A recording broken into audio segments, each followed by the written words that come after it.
What is up, everybody? Matt Moda here to give you my favorite NBA player props. We're talking game one of the NBA Finals, Pacers versus Thunder. I'm recording this on Tuesday. Depending when you're watching this, the game could be in 2 days, could be tomorrow, could be today, depending when you're watching this. But regardless, we're talking game one of the NBA Finals, Pacers versus Thunder.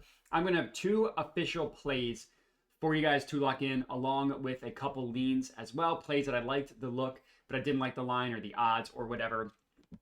But before we get into that, let's do a recap. And it's been a pretty decent run on the NBA playoffs that we are on. Now, the conference finals started on the 20th. Since then, I've played mostly every single day. I did travel for a couple days, so not a play for every single game, but mostly up 4.15 units on the conference finals specifically. In the month of May, went on a pretty nice run as well, up 7 units in the month of May. Prior to the month of May, the last 2 weeks of April and like the first round of the NBA playoffs did not go well. So that's kind of why I'm showing you the month of May. Admittedly being a little bit selective, but it has been very, very good. So hopefully the NBA Finals continue the hot stretch of the NBA that we are on. The last video you saw was game 6 of the Eastern Conference Finals between the Knicks and the Pacers.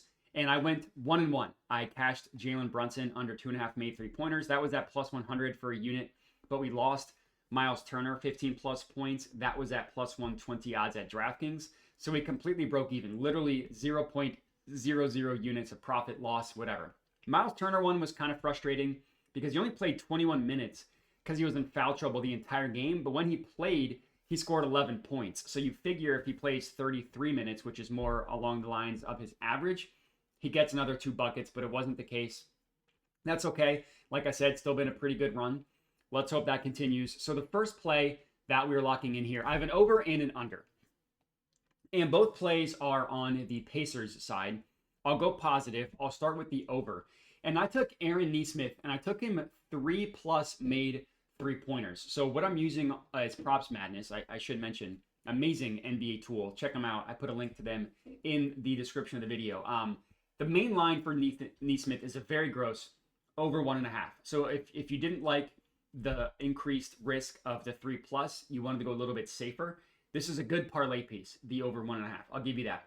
I took 3 plus. That's at plus 194 odds at FanDuel, but I only put a half unit on it because it is a little bit risky. And you look, okay, how many times has he made 3 or more threes in the playoffs?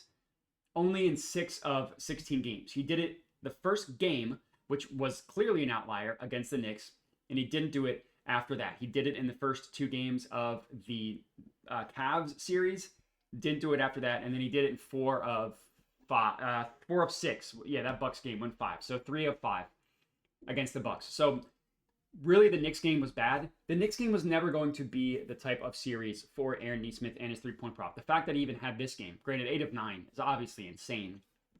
But we look at 3 attempts. 3 attempts, 6 attempts, 5 attempts, 4 attempts. It was never going to be the type of series for Aaron Nesmith in his 3-point prop. That's not the case against the Thunder. That's why I like this. The Thunder defense is incredible, amazing. I'm not going to say a single bad thing about the Thunder defense. But part of how they play defense, they're incredibly aggressive with the ball handler. Whoever has the ball in their hands, they're doing everything they can to give that guy trouble. And they have the bodies for it. Caruso, Case and Wallace, Dort. J. Will's a good defender. SGA is not a slouch on defense. But the Thunder will leave the corners open, and they'll say guys like Aaron Nesmith. In the previous series, it was Jaden McDaniels. It was Nickeil Alexander-Walker. They're going to say, hey, we don't think you are good enough to beat us from deep, so we're going to leave you open. And that is why the Thunder give up the most corner 3-point attempts. This is in the playoffs, but they're tied with the Rockets for giving up the most corner 3s in the entire NBA playoffs at 12.4 per game. You go to the regular season, you look at who allowed the most, the Oklahoma City Thunder. The entire regular season, they allowed the most corner 3s in the entire NBA, and they've allowed more in the playoffs. You want to go to another stat. You want to look at catch and shoot, right? It's very similar. There's a high correlation between corner 3s and catch and shoot. Guess who was number 3? The Oklahoma City Thunder at about 29 per game. You want to go to the playoffs. Now, it did go down a little bit, 27.1.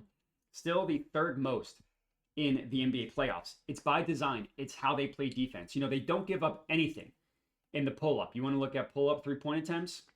The Thunder allow their bottom 10, and this is in the playoffs, allowing 11. That's playing Ant, who takes a lot of pull-up three-point attempts. You look at the regular season, pull-up three-point attempts per game. You want to know who's among the bottom? What's this, fifth fewest? Oklahoma City Thunder. They don't allow anything with guys with the ball in their hands. It's all catch and shoot. It's all spot up, right? Well, who on the Pacers takes the most catch and shoot and takes the most corner threes? Aaron Nesmith, by far. I mean, the Pacers don't take a ton of corner threes in general. Aaron Nesmith, 2.2 per game. This is on the corner. This is in the playoffs, and it's about the same in the regular season. And then you want to look at catch and shoot, right? We don't look at the playoffs, catch and shoot three-point attempts per game. You want to look at the Indiana Pacers. Guess who is number one? That would be one Aaron Nesmith. So he's going to be on the court because of his defense. His ankle, my guess is his ankle's fine. He did play the next two games after that, so I think his ankle is fine. And he's going to be the guy in the corners catching and shooting. Now, he's not going to put up a million attempts, so asking him to make three is admittedly a little bit scary. But we saw guys against the Thunder on the Wolves. We saw Jaden McDaniels in the first 6 minutes of Game 5. The first 3 minutes of Game 5, he took 6 shots. I think only one of those was a bad shot. The other ones, he's like, I'm wide open. What am I supposed to do here? That's going to be Aaron Nesmith. You want to take these guys that mostly spot up against the Thunder. Now, you could go with Aaron Nesmith points, right? Over 11.5 is plus 102. It's got a much bigger hit rate. So I do understand the people that want to be a little bit safer and go with his points. In my opinion, if he doesn't hit his threes, he's also not going to hit his points. So I feel like it makes more sense to go with the three-pointers, go with the 3+, unit size that bad boy down a little bit, go with a half unit at plus 196.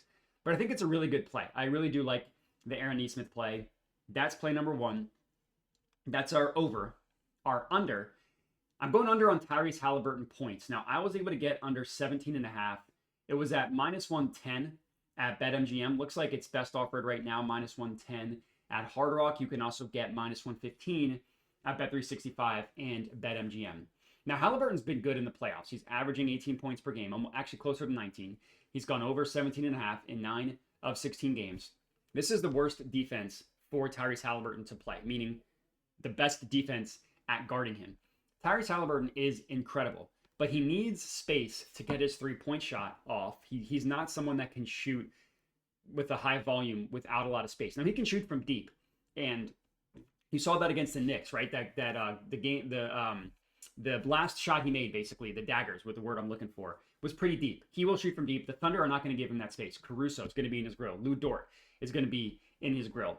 And you look at the regular season, he scored 18 points in one game on 12 shots. That's better than I would have thought. In this game, it was his lowest usage rate of the entire season. And he scored 18 points. He only had 3 assists in that game. Now, the Thunder won both these games. One by 6, one by 21. In one of these games, a bunch of guys in the Thunder didn't play. Like, all their big men didn't play. In this game, I think the Thunder had all of them healthy in this second game that they played, right? Hartenstein, I think he only played in that last, or I guess he played in both, but maybe he left one game. Chet didn't play in the first game, and then I guess Chet missed the second game as well. So it was just, I thought Chet played in one of them, but he didn't. Anyways, with Haliburton, pick and roll ball handler, the Thunder, 9th fewest points allowed in the entire NBA. Transition, the fewest points allowed in the entire NBA. That is half of Tyrese Haliburton's points. You want to know what another half of his points come from? The above the break three. The Thunder, this is in the regular season, allowed the 3rd fewest above the break points come from the above the break three-pointer. It's just not how they play defense. And I mentioned the pull-ups. That's how Tyrese Haliburton takes the majority of his three-point attempts. He's pulling up, running a pick and roll. It was a much, much better matchup for him against the Knicks because they allowed a ton of points to the pick and roll ball handler. And the only really game that Haliburton struggled was game 5. You want to know what the Knicks did in this game? They pressured him the second he touched the ball. The second he touched the ball, they had pressure on him. He also struggled for 3/4 of game 4 before coming, or this is game 6, before coming alive in the 4th quarter. And the way he scored points in the 4th quarter, he had that deep 3 That's not going to be open against the Thunder. He had a ton of mid-range shots that he scored via the pick and roll off of drop coverage. That's not how the Thunder are going to play Tyrese Haliburton. They're going to be in his grill. He's not going to get any space. And it's just not going to be a series for him to score, in my opinion. So under 17.5, I feel really good about for Tyrese Haliburton. That's our 2 official plays of the video. It's Haliburton under 17.5 points for a full unit. And then it's Nesmith 3+ made threes for a half unit. In terms of leans, I didn't have any play on the Thunder. SGA, this is going to be a hot take. I think he's going to be able to score a lot in this series. I don't like the fact that this is priced at 33.5. I wish that this was priced at like 31.5. Then I would have taken it. He scored 45 and 33 points against them the first in the 2 games. So he can easily, it's SGA. He can easily go over the 33.5. It's just too rich for my blood. I wanted to take his under 3s. It's priced at 1.5. And it's a gross under for 1.5 as well. I needed this to be 2.5 like it was for Brunson. Under 1.5 is a little bit too scary for my blood. And I want to take his under assists. It's pretty accurately priced at 6.5. Now the under is decently priced. You're getting plus money on the under. So if I had to give out one play, like if you're just like, hey, I gotta have something on the Thunder, it would actually be SGA under assists. I think that the way the Pacers play defense, it was the same thing with Jalen Brunson. They're gonna stick to shooters. They're gonna let SGA cook them one-on-one, and they're not gonna let him beat him by taking over the game in terms of passing, right? That's how the Pacers play defense. Maybe they'll play it a little bit different as the series goes on in game 1. They're probably just going to do what they do. Hartenstein, I am not expecting big minutes for Hartenstein in this game. As I mentioned, he only played 14 minutes in the second game against these 2 teams. And my guess here is that the 2 big lineup for the Thunder is not going to play a ton of minutes. So I think it's going to end up being Hartenstein that ends up taking the back seat in this series. And I think it's going to be a huge Chet series. Because when you have Chet and Hartenstein on the floor together, there's nobody for the Pacers to attack, but Hartenstein doesn't guard that pick and roll as good as Holmgren. He doesn't cover as much space. And Holmgren he can guard Pascal Siakam. You don't really want Hartenstein doing that. Holmgren can guard Haliburton if they decide to switch. You just have a lot more options. And the Thunder, they have a lot more guys to play in general. I think they're going to go small a lot in the series. So Chet, I think it could be a good point series for him. And he's been pretty good in the playoffs. 8 of 16 games, I guess, is okay. He was pretty good in the Wolves series, and he started to come on at the end. He really struggled in the 7-game series against the Nuggets. Everybody except for SGA struggled in this 7-game series. You take that out, but it's 2 of 7, so it's 6 of 9, and in non-Nuggets games for Chet Holmgren. Kind of the same thing with Jay Will. Really struggled against the Nuggets. Was mostly good outside of that. So I think between the 2, I like Chet better. I kind of like, the 20-point ladder isn't bad, but I'm sticking with the 2 official plays that I have. Aaron Nesmith, 3+ made threes for a half unit. Haliburton under 17.5 points. And that's all we got. We hopefully we can stay hot in the NBA. Appreciate you guys for watching. Make sure to check out Props Madness. Make sure to bet responsibly, and have a good one.